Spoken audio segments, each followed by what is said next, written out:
It all began with a group of researchers who decided to set off on a journey through dense forests. These people were true daredevils, as they truly loved such excursions through thick wilderness. This time, they set out without a specific plan or route, deciding instead to search for beautiful places and simply admire nature along the way. The group consisted of several people who had everything necessary for surviving in the wild for a few days. Finally, they reached a high mountain offering an absolutely breathtaking view. It was truly worth several hours of climbing.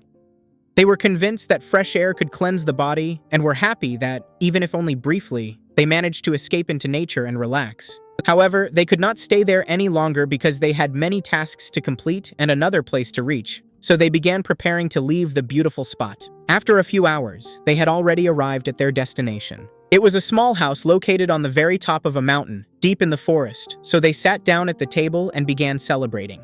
They had rice wine, which they drank straight. Some tried it for the first time, but everyone liked it very much. At that very moment, a balding man started a conversation with Kim, addressing him and asking a question. He began talking about his son, and said that he had been working very hard in recent days, and that the father believed this was something he had to do. The man was convinced that his son had to go through a difficult path in order to become an experienced and respectable man. Kim loved his son and always believed that everything would work out for him. Suddenly, someone began clapping to draw everyone's attention. A man with glasses on his forehead said that they had to leave again because there was a lot of work to do, and promised they would be able to eat afterward. Then another man asked whether they had already started getting ready, since he needed to prepare everything and wanted to know if they were ready. On the grounds of that same house, there was a room that was always locked with a key. When he unlocked it, he pointed to a box of tools. Inside were tools necessary for their work, which they could use. Moreover, the blades were extremely sharp. Meanwhile, a man in a cap began smoking a cigarette and said that he had been guarding the area all night, so the others thanked him for his work. Opening the container, they saw a huge number of knives, scissors, machetes, and other items that could easily kill a person. Everyone chose what suited them best or what they liked the most. And when everyone was fully ready, the bald man with a mustache smiled and said it was time to begin the cleanup. Gathering by the door, he carefully and very quietly began to open it so as not to make noise or frighten those inside. As it turned out, the room locked with the key was very dark inside, so the door had to be opened fully. From the darkness, terrified people stared at him. They were prisoners, bound and unable to speak. They had been holding these people for several days, depriving them of food and water. Now the captives realized that this could be their end, as they were about to be killed and cut into pieces. A few hundred meters away, hearing the screams of those poor people, a dog began barking, while its owner merely scolded it and tried to silence it. Meanwhile, the events shifted to the city.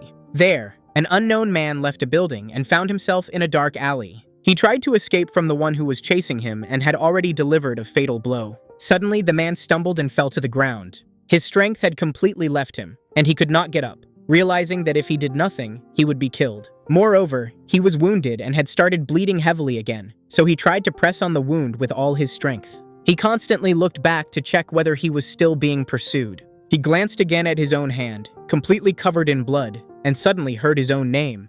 Behind him, he saw an unknown man wearing a mask. It was the same one who had attacked him. The mysterious bandit knew all the information about him. He knew that the man was a criminal who had even killed people. This had been a probationary period for the man before punishment, but he failed it as well, since most of his crimes were committed during that time. The bandit tried to find out who the masked man standing before him really was, but the attacker continued listing the man's numerous crimes and explaining why he was about to be killed. Now he pulled out a knife and began approaching his victim, forcing him to scream and sweat in fear. He did not want it to end this way, so he prepared to do everything possible to save himself and defend his life. He picked up a bag of trash and threw it straight at the killer, who was already close. However, this move no longer helped. Nothing could stop a person driven by the desire to kill. The masked man lunged at him and once again delivered a deadly stab. He stabbed him directly in the stomach, and the victim realized this was the end, as his strength faded and his breathing became heavy. To make sure the blow would definitely take his life, the attacker began twisting the knife inside his victim's abdomen. The pain was so unbearable that the poor bandit began screaming. Yet he was still alive and grabbed the attacker by the face, trying to see who was truly in front of him. Removing the mask, he saw a young man staring at him with a cold, emotionless gaze. The man could not understand why this was happening to him, as he had never seen the young man in real life before. Suddenly, people who had heard the screams began approaching, searching for the injured person. Passers-by saw them and started moving closer. They asked whether everything was all right and if any help was needed. With his last strength, the bandit pushed the attacker away and tried to escape. The people gave him hope, and he believed they could help him survive. He began running toward them, thinking it would save him. But the killer had a completely different idea and did not want to let his victim go so easily. He threw a knife straight into the man's back, delivering the final fatal blow. The knife lodged in his neck. His eyes rolled back, and he felt nothing. It was the final end, and he collapsed to the ground. Right before the eyes of dozens of witnesses who saw everything with their own eyes. Now the killer was in a vulnerable position, as passers-by had seen his face and could create a composite sketch. A little girl began screaming, while others panicked and were afraid to come closer. They saw the knife sticking out of his neck and hoped he might still be alive. Eventually, they noticed the attacker himself, but no one dared to approach him. The young man put on his glasses and covered his face with a mask so that no one would recognize him. When someone began calling the police, he immediately started running to escape pursuit. After some time, he disappeared again without leaving a single trace. The next day, the city was far from calm. Since that very evening, the police had been at the scene trying to determine the circumstances of the murder. It was a serious case, as nothing like this had happened before. They carefully examined the crime scene and conducted forensic analysis. As it turned out, they already knew the victim. He had previously been in prison and had been a bandit who committed many crimes. They also found the weapon used in the murder. The knife was packed in a bag. They interviewed witnesses who had seen the man's death that day and were able to reconstruct what had actually happened. The chief took the knife with him. He was furious because the murdered man was a bandit, and he was angry that he was being treated like a victim. That same evening, the man was returning home. At home, someone was already waiting for him and preparing dinner. The young man was chopping salad. He was about to make soup. Suddenly, he heard someone entering the apartment. It was the very same killer who had committed the crime. He turned around and saw the chief returning home. Today, he looked especially tired and angry, although he looked like that almost every day. The young man greeted him and stepped forward to meet him. But the chief did not respond. He did not even look him in the eyes. He simply turned away and went to the kitchen to satisfy his hunger. But suddenly, he stopped.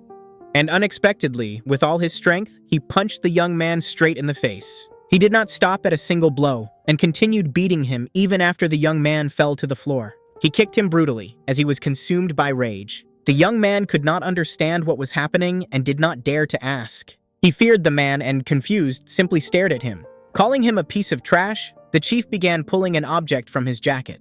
He showed him the same knife he had left at the crime scene. This enraged him deeply because it could expose him.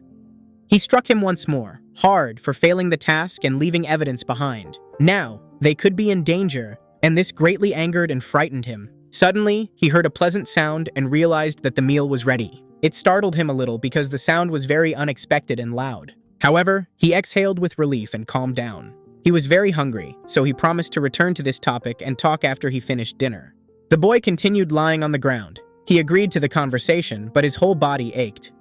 After some time, both had calmed down and were now sitting at the same table. The boss asked if they had some meat. The boy replied no. They ate only rice because they had no money for meat. The boss calmly explained to the boy that he must not forget proper nutrition because he needed to become stronger and watch his diet. He wanted his son to be strong and capable of performing his duties well. After work, the father trained his son and searched for new victims for him. His house had a real gym where his child trained constantly, and the father was his personal trainer. While searching for new victims, he encouraged the boy against them, trying to make him more aggressive. He hit him with a stick, explaining that innocent people died because of criminals, and their relatives now had to suffer. In front of him at that time was a photo of the same bandit who was to become his next victim. The training was very intense, and the father asked his son if he really hated that criminal so much. The blows were so brutal that she could not endure more. She broke down, but the man continued holding his son in a plank position.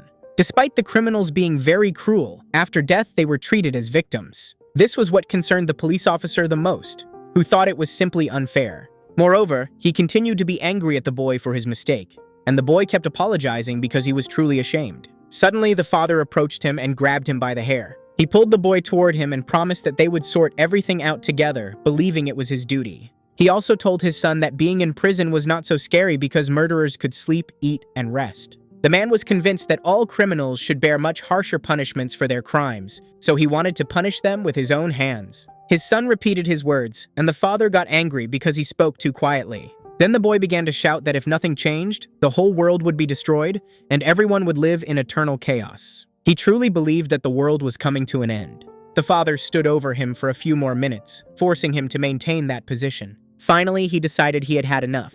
He released his son, gave him time to rest, and then told him to approach. He sat at his workplace and waited for his son to stand up.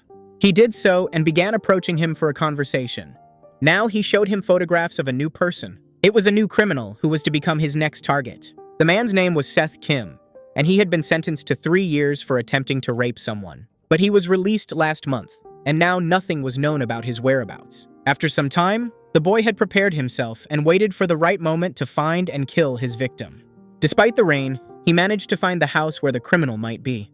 Moreover, this man had been accused of a series of murders, but the charges were dropped due to lack of evidence. And the rape case occurred because of his ex-girlfriend, who confessed everything to the police. Waiting for the right moment, the boy jumped over the high fence and entered the criminal's property. He moved very quickly so as not to be noticed. Now, he was near the wall of the house. The boy looked into the windows, inspecting the house and trying to find someone inside. Making sure the room was empty, he needed to get inside. So he broke the window and was ready to enter. He carefully checked again if anyone could hear him, and if there were people inside. Only then did he climb into the room through the broken glass. His father was convinced that the criminal was not truly remorseful, but only pretending to be sorry. He did this to reduce his punishment and avoid trial. Therefore, now he truly deserved the harshest punishment and should be killed like an animal.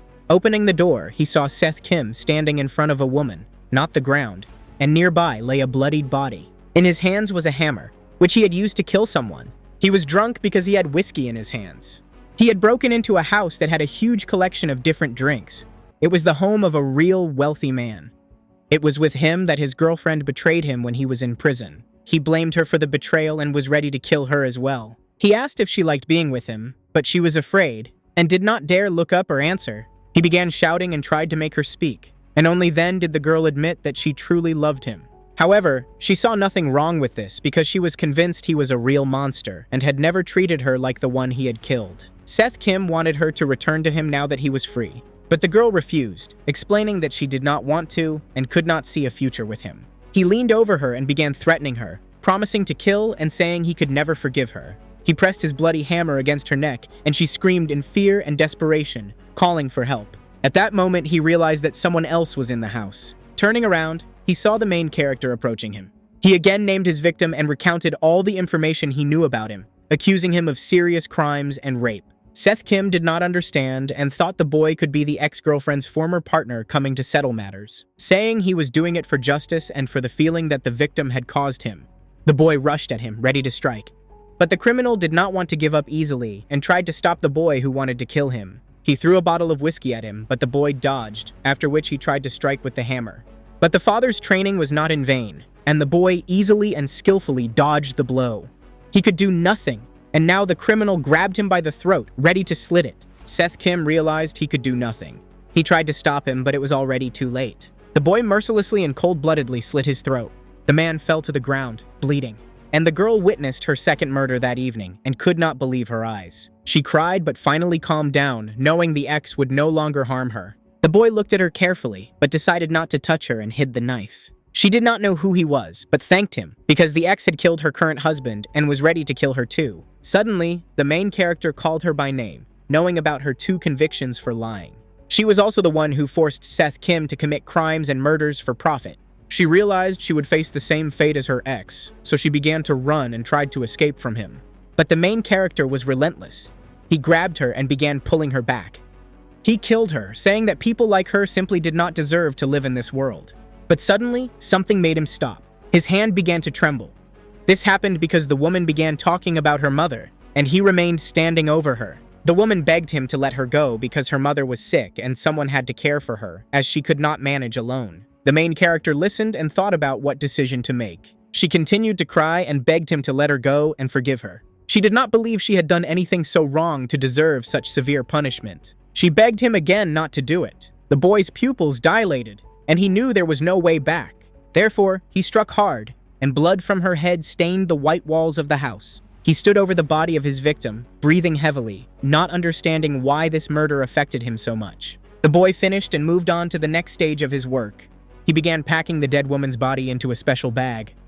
She remained lying there with her eyes wide open, full of fear and pain, which she felt in the last moments of her life. Her last words kept spinning in his head, and he began to wonder whether she had really done something so bad to deserve dying. However, he pushed these thoughts away and continued working, packing other bodies into similar bags. Then he brought the car closer and began loading the bodies into it. It was the homeowner's car, and he found the keys on the kitchen table. Before that, he had carefully inspected the entire house and closely watched the windows and doors. After some time, everything was ready, and all 3 bodies were in the car. Closing the trunk, he again focused on the woman's gaze. It seemed to him that he heard her voice, and she was looking straight into his soul. He stood there for a long time, and heavy thoughts began to trouble him again. It seemed that the woman was speaking to him, and also accusing him of not being better than them, because he too had killed people. Moreover, he began to doubt even more whether her death had truly been deserved. However, he didn't have time for doubts. He simply closed the trunk and after that started the car.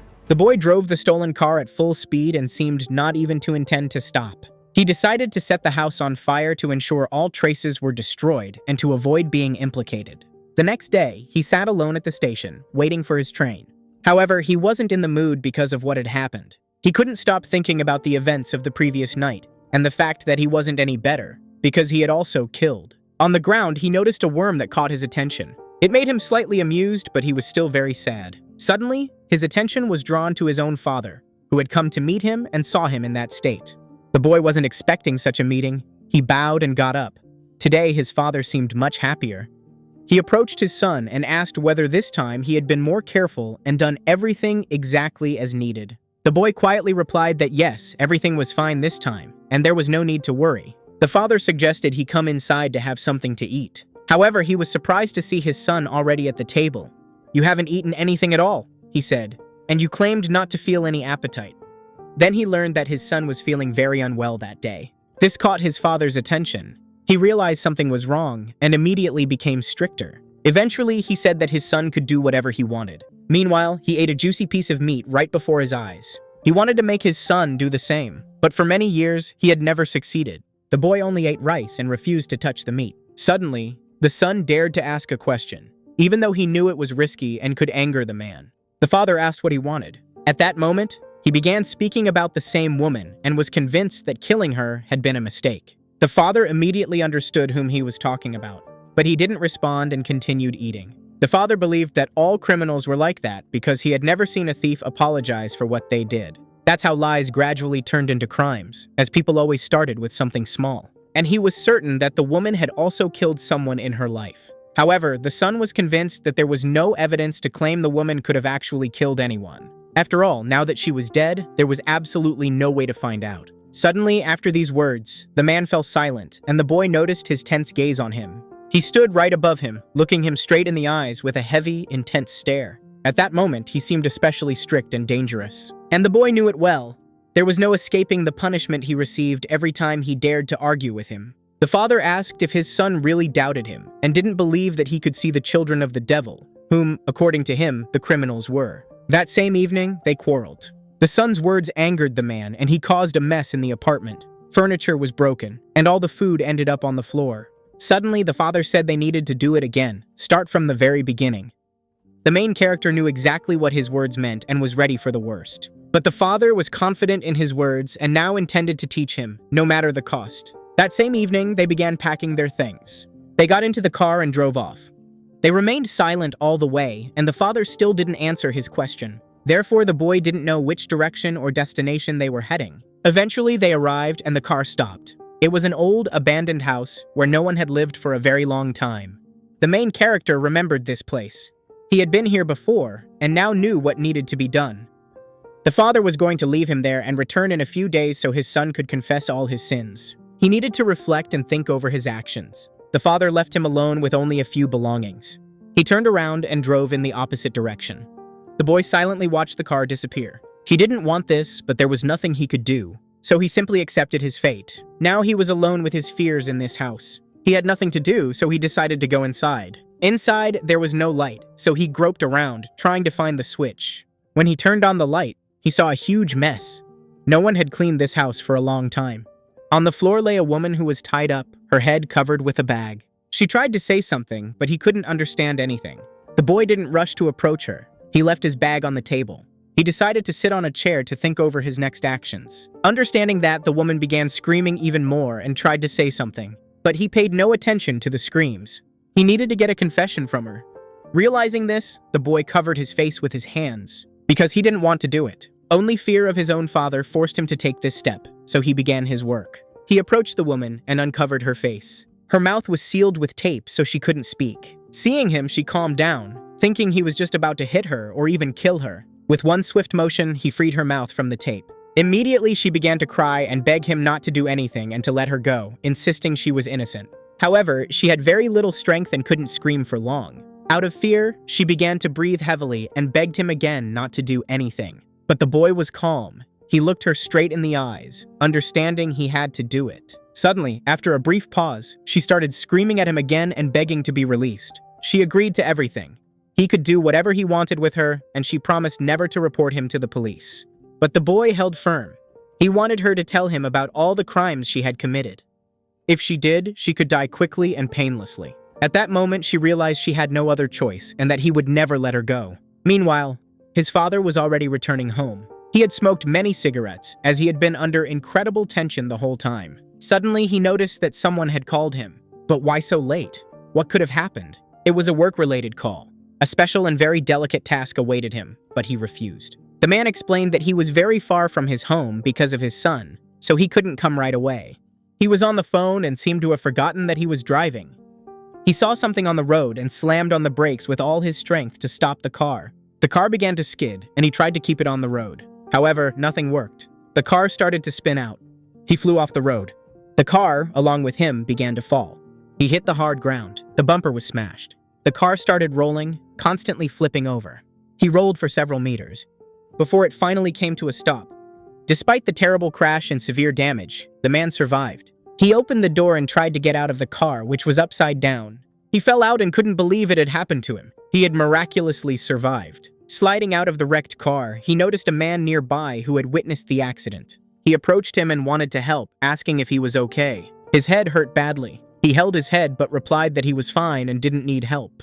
The witness wanted to call an ambulance to take him to the hospital, but the man refused. He insisted that he was fine and didn't need assistance. But suddenly he realized something was wrong because the suspicious man looked very strange. At the last moment, he saw that the man was trying to attack him with a knife, and he managed to jump aside. The blade only grazed his body, causing minor injuries. It turned out to be a hired killer who was hunting him and trying to kill him. Moreover, he was wearing a mask and didn't intend to stop, trying to stab him again. Using his experience, the man deflected the attack and remained unharmed. He also managed to grab the attacker by his clothes. After that, he threw him to the ground so that the attacker would end up on the floor. When he tried to take the knife from him, nothing worked. The man pressed his full weight on him and tried to find out who had ordered the hit.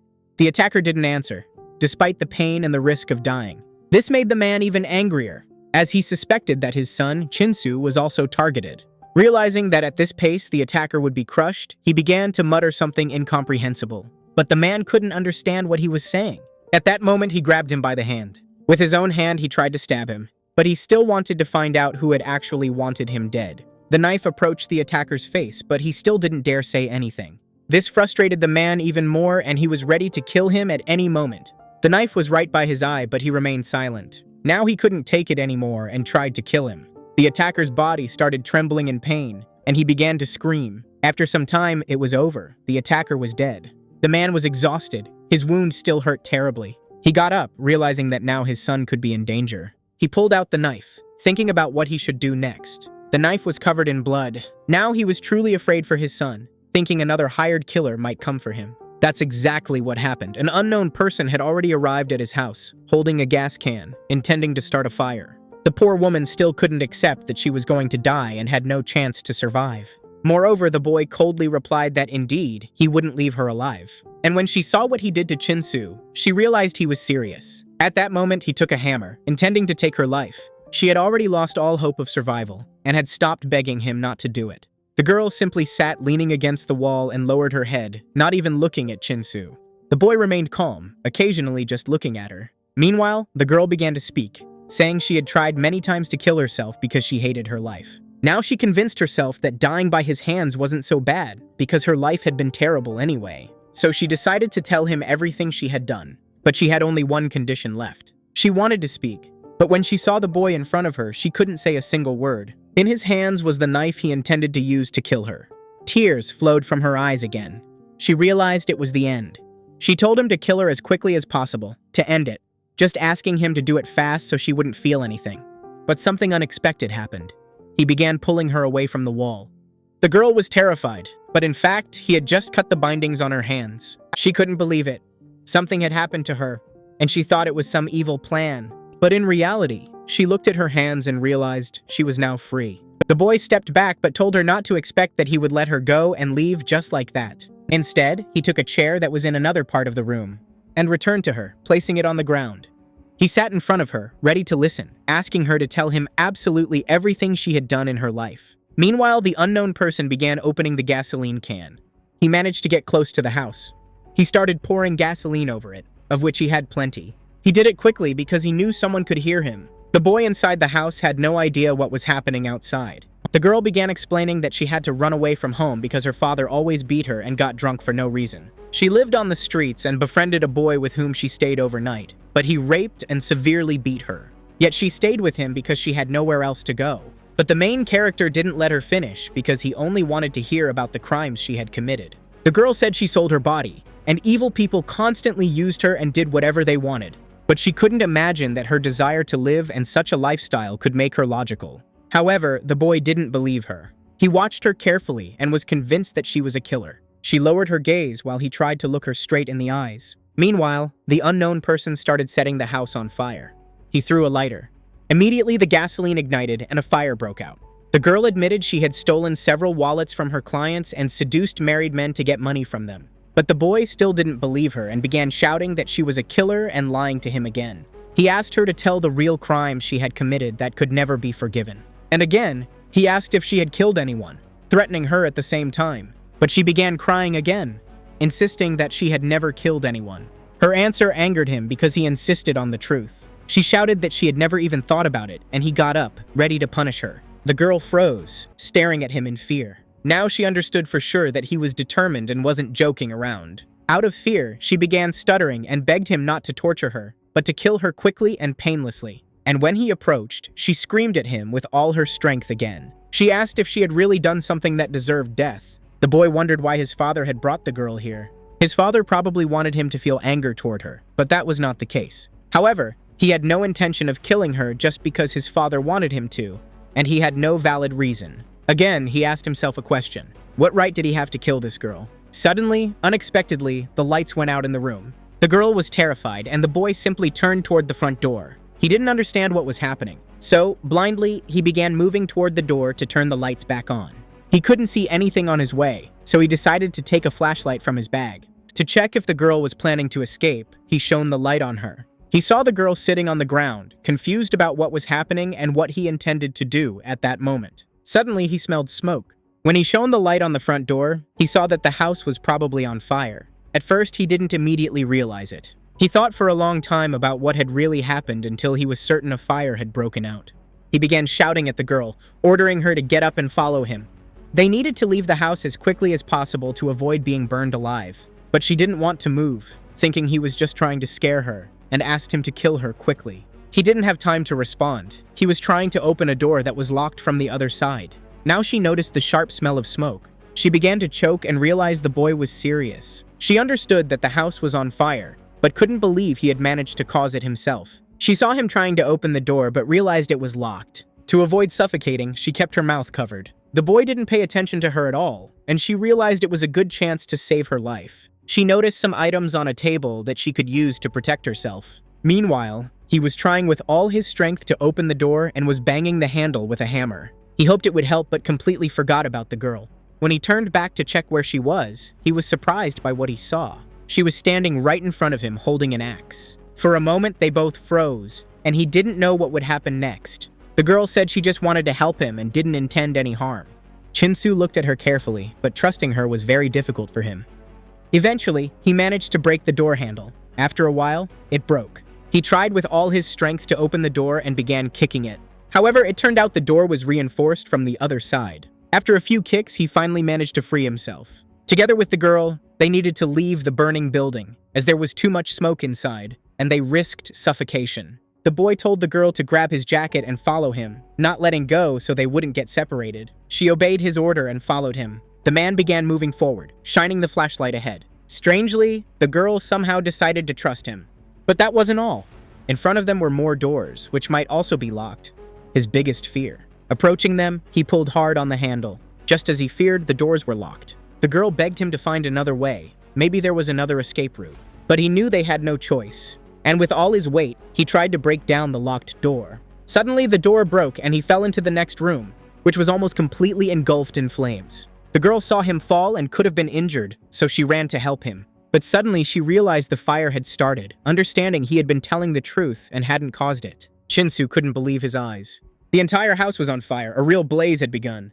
The girl began screaming. She didn't know how they could escape and survive, but the boy told her to follow him. Suddenly, someone tried to stab him with a knife, but at the last moment, he saw the attack. He tried to dodge the strike, and at the very last moment, he succeeded. However, the knife grazed him painfully and injured his shoulder. He felt intense pain, closed his eyes, but noticed another attack coming from the other hand. He had to block again, and this time he successfully deflected the attack. In front of him was a criminal with a knife trying to kill him. He was masked, and it was clear the murder was premeditated. The boy realized fighting under these conditions was very difficult, especially since his hand was injured and couldn't operate properly. Under his feet was a rug that had caught fire, leaving little time. He also lost sight of the criminal. He had disappeared. There was already too much smoke in the house, and he felt the risk of suffocation. The stranger spoke to him, calling him a mad dog, but the boy couldn't see him, only searching with his eyes. Suddenly, he saw the criminal to the side, laughing at him. Suddenly, he turned to him and said that Chinsu should know him well and know who he really was. With these words, he attacked him again. This time, he saw the strike and managed to defend himself. He grabbed a hammer with his other hand and deflected the blow at the exact moment it approached him. But in front of him was an experienced criminal. The attacker tried to strike again, but once again, he managed to dodge and avoid injury. Moreover, Chinsu was going to strike him with the hammer, but he also managed to jump back. The boy was tired and breathing heavily, and the criminal began smiling again. Suddenly, the main character called him a seed of evil. After these words, the criminal realized what Chinsu and his father had really called him. Meanwhile, the girl was inspecting the house, trying to find a way out. While the men were watching each other, she decided to act, realizing they had very little time and couldn't waste any. But the house began collapsing. The burning beam almost fell on her. The girl had to stop to avoid being crushed. Meanwhile, the criminal attacked the boy again. During the fight, the criminal severely injured the main character's arm. He kneed Chinsu in the stomach, and the exhausted boy fell to the ground. Now he intended to kill the main character, shouting that it was time to pay for his sins, and lunged at him. He wanted to end the fight and kill the boy, but he dodged with his last strength.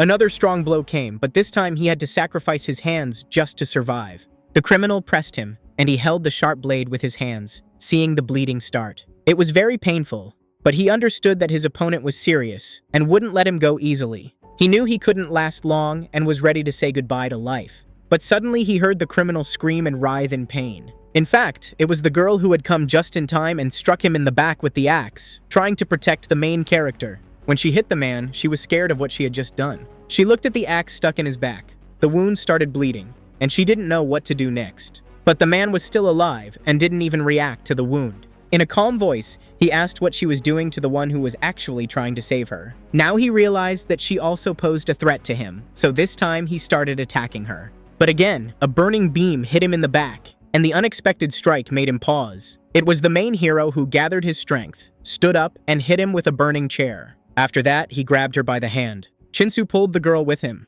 searching for a way out of the house that was about to collapse and burn to ashes. The criminal started getting up, unwilling to give up and let go of his victims. Chinsu threw burning furniture to shield himself from him, but the thief thought all his actions were useless and that he was wasting his energy. However, they started running and reached the front door, which separated them from safety. The boy also tried to open it, but like the other doors, it was locked. With all his strength, he began to pull it toward himself, while the criminal was already approaching him. He realized that time was running out, so he started breaking down the door using his body weight. Meanwhile, the evil man approached calmly, seemingly unfazed by his serious wound, confident that he could kill them. Chinsu knew he was risking his life, so he struck the door with all his strength. It worked because the door couldn't withstand it and finally opened. He fell to the ground and saw his own father standing there, who had opened the door and arrived just in time. Shinsu couldn't believe his eyes and stared at him for a long time, not understanding anything. His father only asked if he was late and if he was okay. The father was glad that his son was still alive and that he had arrived before the criminal killed him. But the boy noticed the wound on his father's stomach and realized that they had both been attacked and were in danger of being killed. The father helped him get up and the boy asked many questions, trying to understand what had really happened. Meanwhile, the man glanced around the house and realized it was about to collapse. He also noticed the girl near him, her hands untied, and she was unharmed. At that moment, he grabbed her by the throat and started choking her. He was angry at his own son for bringing her and allowing her to untie her hands. After that, he struck her painfully, and the girl fell to the ground.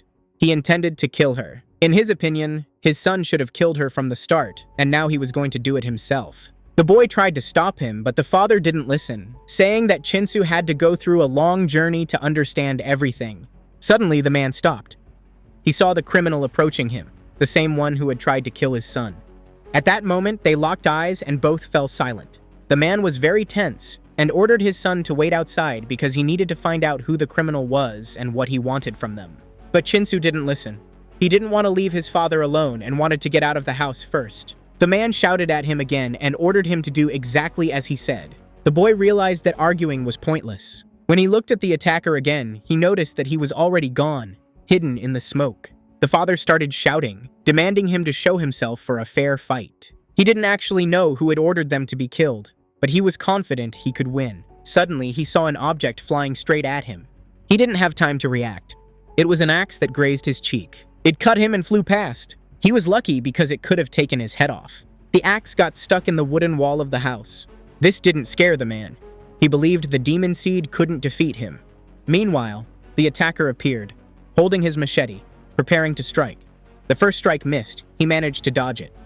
Then he jumped back and prepared to counterattack. The man drew a knife and got ready for combat. He didn't know his opponent, so he tried not to make sudden movements while trying to understand who they were and why they had come after them. Meanwhile, his wound reminded him of itself. It started bleeding again and hurt even more, so he had to endure the unbearable pain. Suddenly, the enemy started attacking him again. The man rushed forward as well.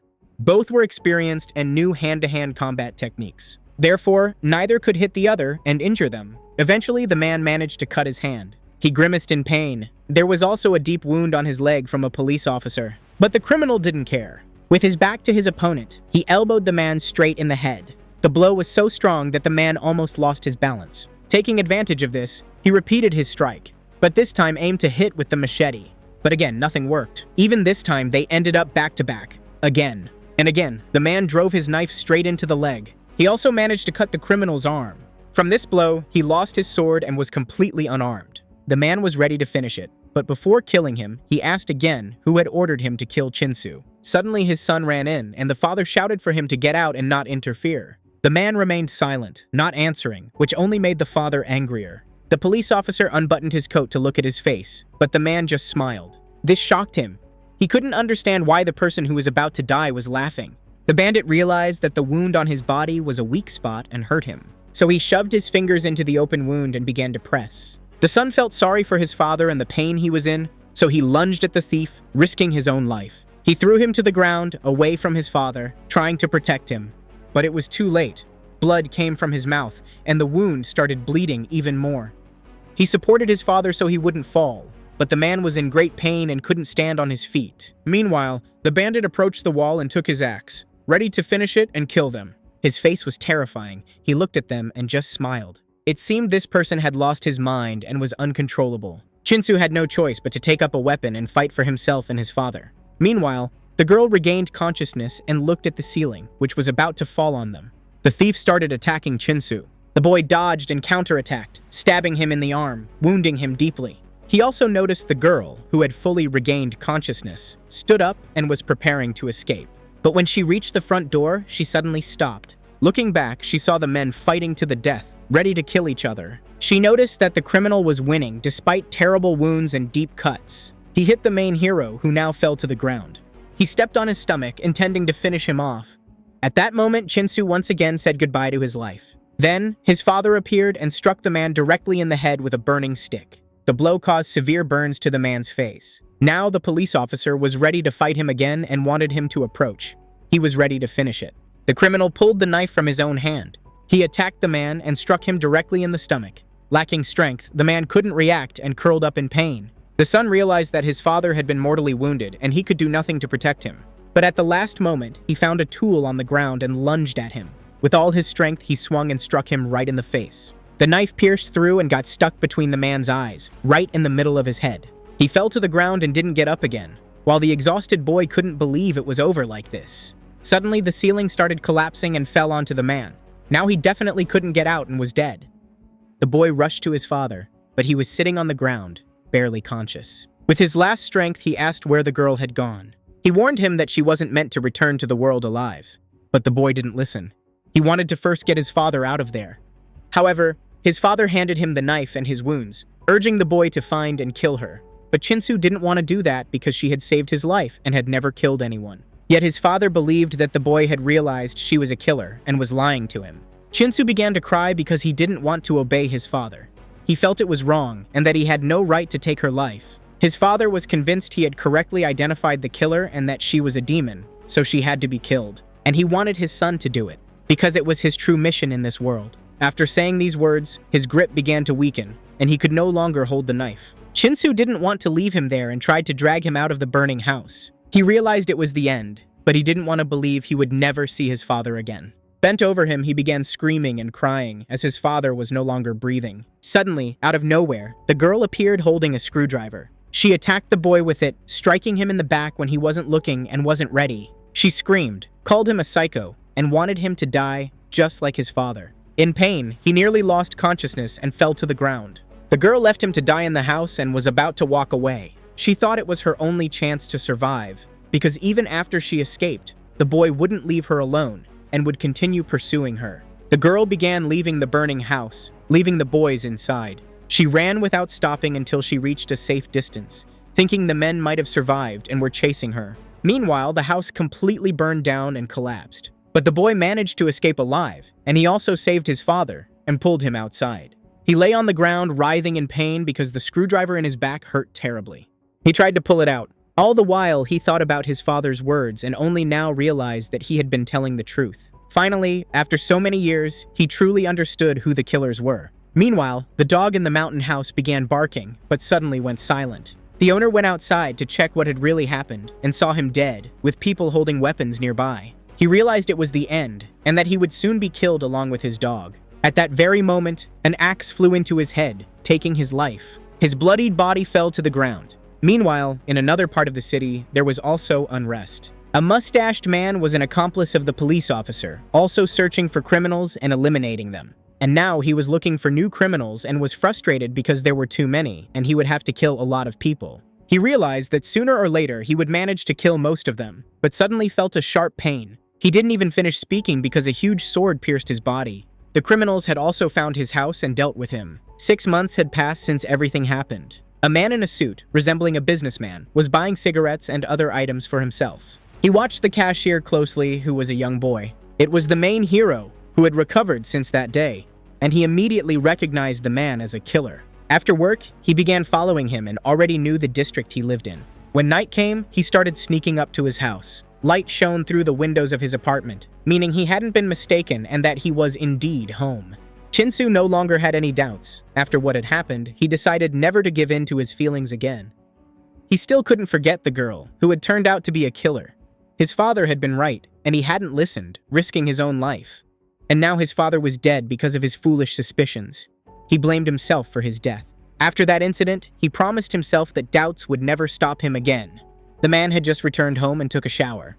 In his apartment was the girl, but she looked quite strange. When he sat next to her, her head fell onto his chest. He had to support her head so that she could sit upright. Apparently, he had strangled the girl and was now just playing with her body, even forcing her to eat. Moreover, he spoke to her as if she were alive, dressed her, and even bathed her. The man seemed insane because he even hugged her and believed their destiny was to be together forever. He didn't care that she would never hear those words again or respond with anything other than silence. All of this was observed by the main hero, who couldn't believe what he saw and heard. The main hero watched him and knew exactly what the criminal was feeling at that moment. His heart was beating very fast. These feelings could only be felt when someone is killing. Now he knew for sure that in front of him was a demon child that couldn't be left alive. Suddenly, the man heard a suspicious sound and realized someone was in his apartment. When he saw the boy approaching, he couldn't believe his eyes and jumped off the couch in fear. He didn't have time to react because the main hero immediately struck him in the neck. He managed to break it slightly, and the man fell to the ground, gasping for air. Shinsu grabbed the towel that was hanging around his neck. He began strangling the man, wrapping the towel tightly around his neck. He tightened it, not letting him breathe. After that, he pulled the man to the ground. Together with him, he fell and began strangling him with all his strength using the towel. He screamed that he was a killer and that devil's blood ran in his veins. He sensed his thoughts, filled with fear and horror, as he was being strangled. Now Shinsu never felt pity for people capable of killing. He considered them monsters unworthy of life. And he said that the man didn't deserve to live in this world. He tightened the towel around his neck even more, until the man stopped breathing and died. The boy stayed in the apartment until morning. He felt they had spent the night well as he watched the night cityscape until dawn. He tried to hang the man's body and wanted to make it look like he had committed suicide. He tied the rope to the door handle. The boy looked at his work and was satisfied because he had found and destroyed another demon. He also noticed the girl. She had already begun turning blue and was sitting on the couch in the same position. He closed her eyes, which had remained open all the time. She was the only one he felt sorry for at that moment. He didn't know what had happened, but he was sure she hadn't wanted such a death. After some time, what happened was reported in the newspapers. The boy worked in his store and watched the customers. His attention was immediately caught by a girl who bought coffee every morning while reading the same cigarette. Likely a mistranslation, possibly newspaper. He watched her closely and knew she lived in this city, and probably realized she was a killer. But there was something about her that immediately drew his attention. Despite being a killer, she was different from all the other criminals.